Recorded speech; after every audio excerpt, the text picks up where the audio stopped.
sobre a situação na América Latina. Nossa América, que é martiana, de Martí, héroe nacional de Cuba, e também é bolivariana, como Bolívar, héroe não só venezolano, sino de toda a América Latina, unidas por um destino comum, todas as nações, continua sendo saqueada, intervencionada e vilipendiada pelo imperialismo norte-americano, que agora invoca a doutrina Monroe para exercer a dominação e a hegemonia sobre os nossos povos. É uma história de guerras de conquista, desapropriação de territórios, invasões e ocupações militares, golpes de Estado, imposição de ditaduras, de imposição de ditaduras sangrentas que assassinaram, desapareceram e torturaram em nome da democracia e da liberdade. Uma longa história de expoliação voraz de nossos recursos.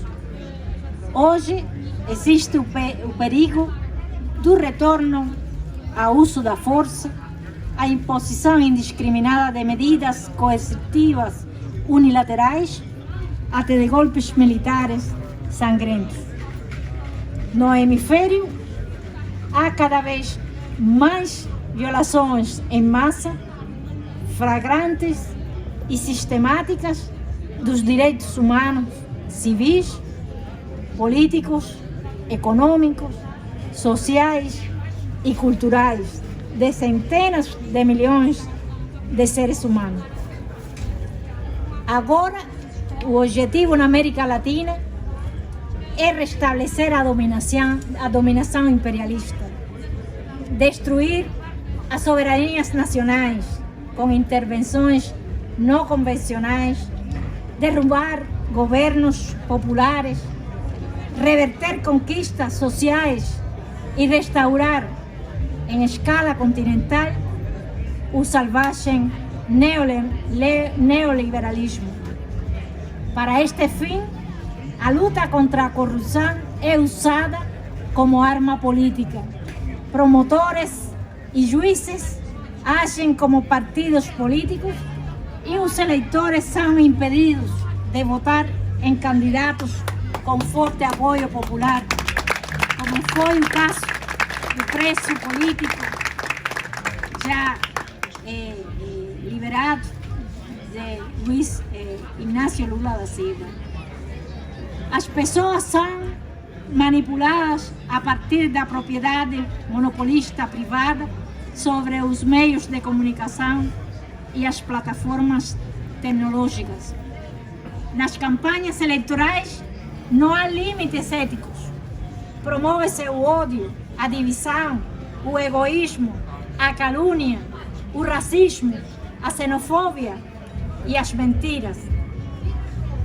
Nossa América, com suas culturas e história, o vasto território, a população e seus enormes recursos, pode se desenvolver e contribuir para o equilíbrio do mundo. Mas é a região com a distribuição mais desigual da riqueza do planeta. Os 10% mais ricos acumulam 71% da riqueza e em 2 anos 1% da população terá mais que os 99% restantes. As pessoas não têm acesso igual à educação, à saúde, emprego, saneamento, eletricidade e água potável. Só avançaremos através da integração regional e do desenvolvimento da unidade dentro da diversidade que levou à criação da Comunidade dos Estados Latino-Americanos e Caribenhos, a CELAC. um neoliberalismo impulsionado pelos poderes da mídia e fundamentalismo de todos os tipos empobrece as nações que eram prósperas ontem.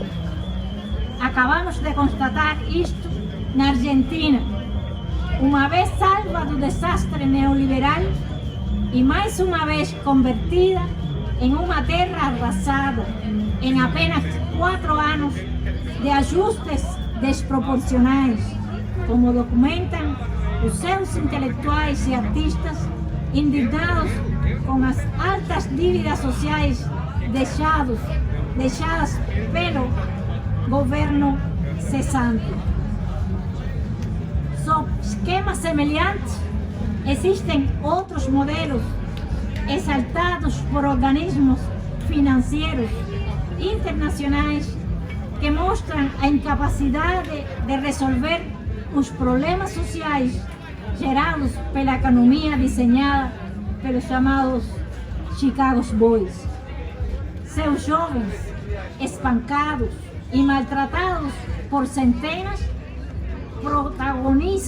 protagonizavam em incansáveis manifestações uma batalha épica contra o sistema que os exclui. Hoje, em tempos de pandemia, esses jovens fazem isso pelas redes sociais. Nesse contexto amargo, processos promissórios surgiram no México e na Argentina. Nenhum deles se propôs construir o socialismo ou nacionalizar a economia. E mesmo assim, a guerra contra suas políticas sociais já começou, agitando o espectro da influência marxista.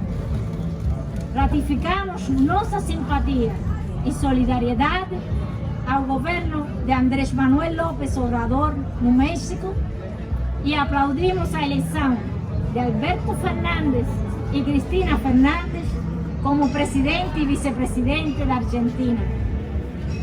Insistimos que a plena restituição da inocência de Lula e seus direitos políticos devem ser exigidos.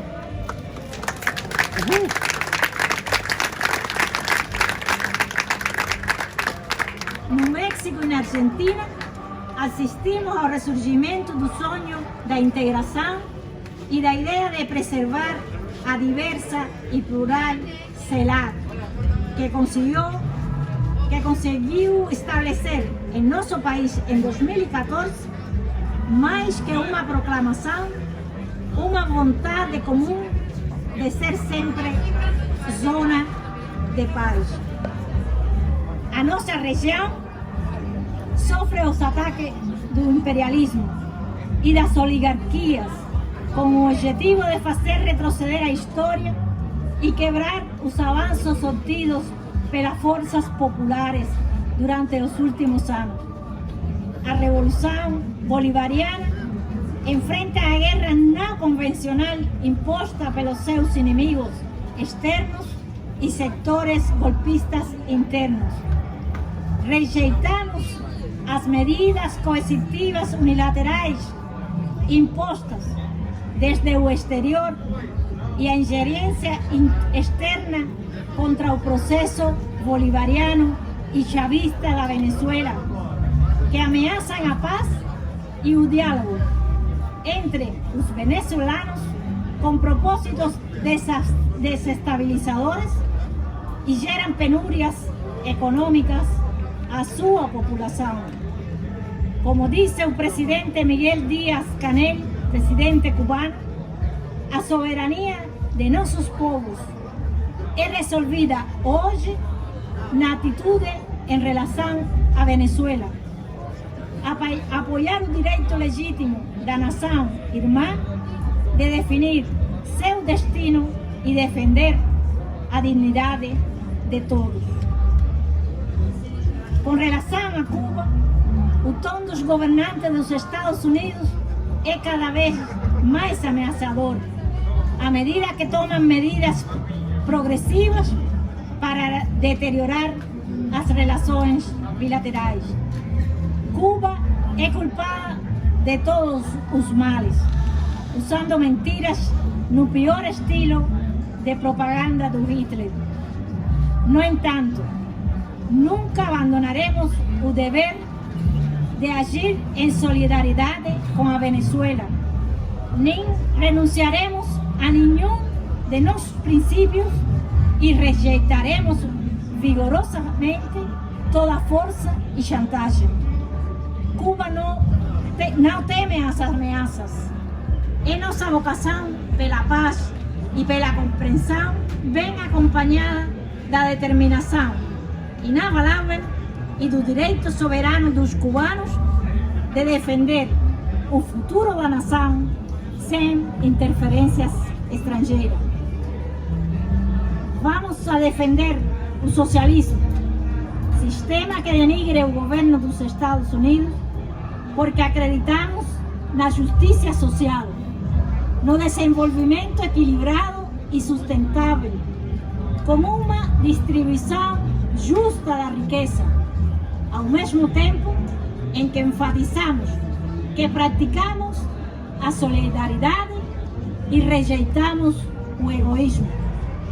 Não compartilhamos o que nos sobra, compartilhamos mais até o que nos falta.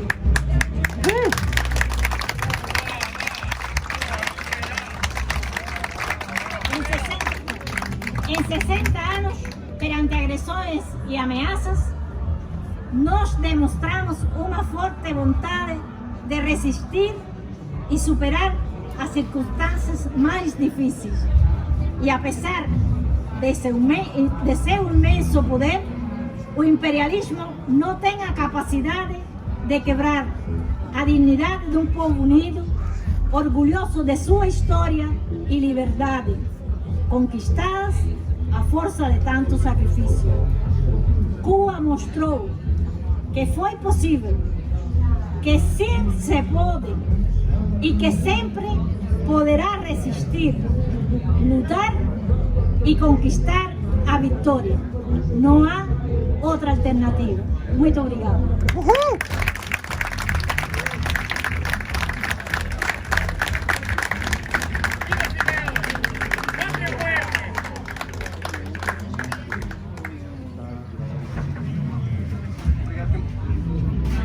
Obrigado, camarada. Vamos então passar já de seguida para Pedro Grola, coordenador do Núcleo do Partido dos Trabalhadores em Lisboa. Pedro! Olá, boa tarde a todos e a todas. Em primeiro lugar, eu quero fazer um agradecimento em nome da Secretaria de Relações Internacionais do PT. O Romênio Pereira, o secretário de Relações Internacionais do PT, não pôde estar aqui na festa hoje pelas restrições de saúde pública que existem em termos de voos, mas quero deixar um forte agradecimento e uma forte solidariedade ao Partido Comunista Português e também desejar aqui, manifestando aqui a nossa felicidade pela forma tranquila e organizada como tem decorrido essa festa do Avante, e também repetindo aqui as palavras da nossa companheira Gleisi Hoffmann, Presidenta Nacional do PT, que enviou uma mensagem ao PCP dando o seu apoio e a sua solidariedade com a organização da festa do Avante. E essa mensagem não poderia ser mais clara, porque essa luta pelos direitos dos trabalhadores contra o imperialismo é algo que nos une e que nos faz estar solidários.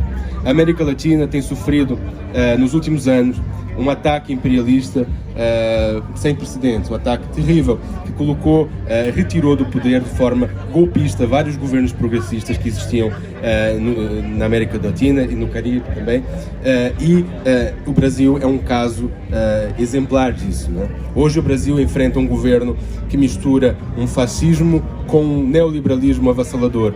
O Jair Bolsonaro tem ideias de extrema-direita e aplica políticas de extrema-direita que cortam direitos dos trabalhadores, junto com o seu ministro da Economia, Paulo Guedes, que é um ultraliberal, defensor da Escola de Chicago e também do regime do Pinochet no Chile. Esse governo Bolsonaro hoje está no Brasil retirando direitos como o salário mínimo, congelou o salário mínimo. E nesse momento de pandemia que o Brasil enfrenta, foi aprovado junto com as forças da esquerda brasileira no Congresso uma política que se chama o auxílio emergencial, que garante a todos os brasileiros que não têm condições de subsistência nesse momento de pandemia um salário mensal, uma renda mensal de R$600. O Bolsonaro, esse mês, cortou esse valor para R$300 e não quer prorrogar para lá de dezembro, ou seja, está cortando para R$300 nesse momento até ao fim do ano. Então esses ataques que nós vemos hoje, imperialistas, acabam sempre se traduzindo na conta e no bolso do trabalhador. Não são ataques direcionados apenas aos nossos líderes da esquerda progressista, são sim ataques contra os trabalhadores, contra os direitos do povo, contra a democracia e contra os progressos sociais que foram alcançados ao longo dos anos pelos governos Lula e Dilma no Brasil. No Brasil, o nosso partido, o PT, governou ao longo de uma década, um pouco mais de uma década, 13 anos, teve no governo com condições de governação. Existiu um golpe, né? Mas antes desse golpe, todo o governo do Lula e da Dilma sofreu ataque. Começou sofrendo ataque, desde logo com o mensalão e com aquilo que foi a perseguição política a lideranças do PT desde o momento em que chegou ao governo. No último mês foram inocentados alguns dos principais nomes que foram perseguidos. E eu gostaria aqui de referi-los. O José Genuíno, que foi presidente do PT, foi inocentado no último mês. Também o Delúbio Soares e o João Paulo Cunha. Os três foram alvos desse processo que já vem de trás, que começou atrás, mas foram inocentados agora, quando o Bolsonaro já está no poder. Apesar dessa perseguição que existiu sempre contra os governos do PT, a verdade é que o PT conseguiu introduzir, e tendo um Congresso sem ter maioria no Congresso, porque o PT nunca foi o partido dominante no Congresso brasileiro, mas sem ter essa maioria no Congresso enquanto partido, conseguiu introduzir políticas sociais e trabalhistas, como o aumento real dos salários e também a redução da pobreza e da desigualdade, como nunca se viu no Brasil. Conseguimos também reduzir o desmatamento da Amazônia e outras políticas que garantiram os direitos da mulher, como a Lei Maria da Penha ou a Lei das Domésticas. No Brasil, as empregadas domésticas não tinham direito e passaram a tê-los nos governos do PT, deixaram de ficar sendo como se fossem um trabalho servil e passaram a ser reconhecidas como trabalhadoras. Também aconteceu, durante os governos do PT e junto com outros governos progressistas na América Latina, aconteceu esse processo de integração regional como a CELAC e também no âmbito partidário, aquilo que é o Foro de São Paulo, que continua lutando nesse momento contra esse processo imperialista e golpista que está acontecendo nesse momento em vários países, como aqui presentes, né, na Bolívia, está acontecendo no Chile, está acontecendo um governo conservador, aqui também está presente a Colômbia, que muito sofre, e Cuba, que tem enfrentado historicamente, a gente sabe, não é, um bloqueio e um embargo trágico, terrível, que tem enfrentado com muita resistência, com muita força, e a gente aqui manifesta a nossa solidariedade para com Cuba, para com o povo cubano, para com a luta que tem, que é uma luta de não deixar apagar a chama da esperança e da liberdade na América Latina e no Caribe, e continuará essa luta, e a gente agradece e estamos solidários nessa luta. Uhul!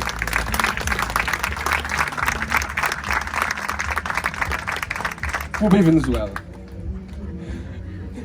A gente hoje segue lutando no PT, no Brasil, e junto com as forças da esquerda no Brasil e progressistas, e a gente não pode deixar de mencionar que a gente, hoje, esse ano, agora em novembro no Brasil, vamos ter eleições municipais. São eleições que a gente sabe que serão eleições muito nacionalizadas na sua campanha. Iremos falar muito do Bolsonaro, dos crimes que ele está cometendo contra o povo, contra os trabalhadores, mas também querendo introduzir aquilo que é um golpe militar que ele defende, que a gente sabe que ele defende, pelo qual ele já devia ter sido afastado do cargo. Ele continua no cargo e a gente vai para eleições municipais lembrando aquilo que ele está fazendo nessa pandemia, atacando os direitos dos trabalhadores, aproveitando a pandemia para retirar direitos das pessoas, para liberalizar, para defender privatizações, e a gente vai se manter nessa resistência, procurando garantir que essas eleições sejam um claro sinal de aumento de confiança no nosso partido e nas forças da esquerda. E é nesse sentido que a gente está apresentando a candidatura própria, o PT, em 82 municípios dos 92 capitais e cidades com mais de 200 mil habitantes. O total de candidaturas do PT nesse momento no Brasil está aumentando face àquilo que foi em 2016. Nós temos hoje mais de 60% do eleitorado com candidatura própria do PT, e a gente certamente vai estar aí nesse primeiro passo, porque em 2022 virão novas eleições. A gente sabe que o Lula foi libertado, mas ele não foi inocentado.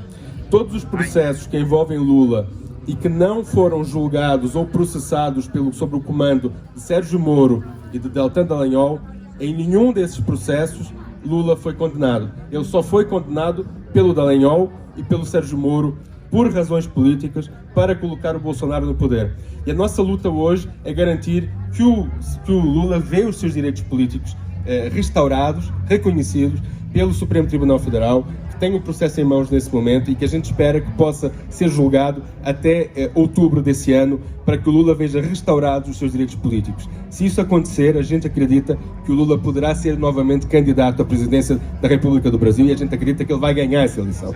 Eu também quero... E a gente vai lutar por isso. A gente não abandonou o Lula, a gente não vai abandonar o Lula, ele continua lutando pelos seus direitos, ele não desistiu do Brasil, ele não fugiu do Brasil, ele se manteve sempre ao lado do povo, aceitou ser preso, entregou o seu corpo físico a um cárcere em nome dos direitos dos trabalhadores, sem nunca se baixar, sem nunca aceitar não se candidatar para que o libertassem, como certos juízes sugeriram que ele fizesse. Ele rejeitou sempre isso, ele foi libertado, conseguiu conquistar a sua liberdade com a luta dos trabalhadores e do povo, que saiu às ruas e que defendeu a inocência e a liberdade de Lula. Nós vamos continuar defendendo isso e nós vamos certamente conseguir um futuro melhor. Eu quero também deixar aqui uma palavra para o companheiro aqui do PCdoB que está aí. A gente está, nessas eleições municipais, a gente está apoiando a Manuela Dávila em Porto Alegre, então a gente tem condições de conversar e seguir conversando com as forças progressistas no Brasil para afastar o Bolsonaro e para recuperar uma política que não seja neoliberal, que seja uma política progressista pelos direitos dos trabalhadores, pelos direitos do povo e pela recuperação de salário e redução de desigualdade, porque a gente não aceita que nessa pandemia tenha, e termino e concluo, tenha bilionários no Brasil recebendo mais 34 bilhões de reais, ganhando 34 bilhões de reais, enquanto corta o auxílio emergencial de 600 para 300. A gente vai seguir nessa luta e vamos lutar pela democracia do Brasil. Obrigado. Fora Bolsonaro! Livre! Lula livre!